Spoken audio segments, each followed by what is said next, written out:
Εν τω μεταξύ, μια φορά, παιδιά, έχω αφήσει το αμάξι εκτός πάρκινγκ. Και όταν είχα πάει για γύρισμα με τον Τέοστη και με έγραψαν. Για γύρισμα με τον Τέοστη. Ναι. Τώρα που το έφερε τραπέζι. Η πρώτη φορά που με έχουν γράψει με το αμάξι και η πρώτη φορά που το έχω αφήσει εκτός πάρκινγκ. Όταν πήγες για γύρισμα με τον Τέοστη. Ναι, ρε φίλε.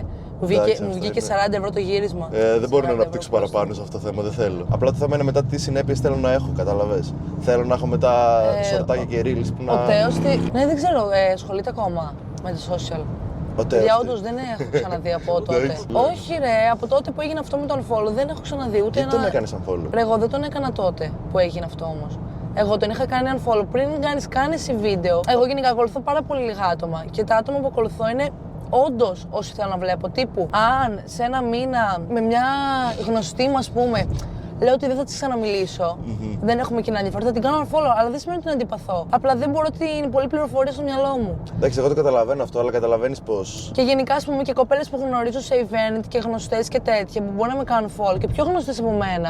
Αν θεωρώ ότι το περιεχόμενό τους δεν έχει να μου προσφέρει κάτι, δεν τις κάνω follow back. Ας πούμε, θα με κάνει μία follow που είναι πολύ γνωστή και θα την κάνω back επειδή είναι πολύ γνωστή. Δηλαδή, με ακολουθούν και τώρα μπορεί να με έχουν κάνει και unfollow άτομα που έχουν 300.000 ακόλουθους και δεν τους έχω κάνει follow back γιατί δεν θέλω να βλέπω. Τι άλλαξε όμως, γιατί για να τον έκανε follow σημαίνει σου άρεσε το περιεχόμενο κάποια στιγμή. Κάναμε το κοινό βίντεο και δεν καταλάβαινα για ποιο λόγο τον κράζουν, ρε παιδί μου. Δεν έκανε κάτι στα story του κτλ. Και μετά κάποια στιγμή έτσι πως ήμουν το καλοκαίρι και κάθομαι στην παραλία, ρε παιδιά, ανοίγω το κινητό και βλέπω ένα reel. Τώρα, ό,τι να είναι reel. The freak incident. Και είδα ένα reel που τον είχε δέσει μία, κάτι τέτοιο. Και λέω, μπρο, τι στον μπούτσο βλέπω, γιατί είναι αυτή. Wow, chill. Όχι! Νόμιζα ότι ήταν. Ότι είχα μπει σε κάποιο προφίλ, ό,τι να είναι. Και λέω, μαλα, γιατί μου βγάζει γκόμενες από online στο feed μου. Και λέω, ρε μαλα, γιατί εγώ να κάθομαι στην παραλία να πίνω τον καφέ μου και να ανοίγω και να βλέπω έναν άντρα στα 4 που φοράει ένα κολάρο.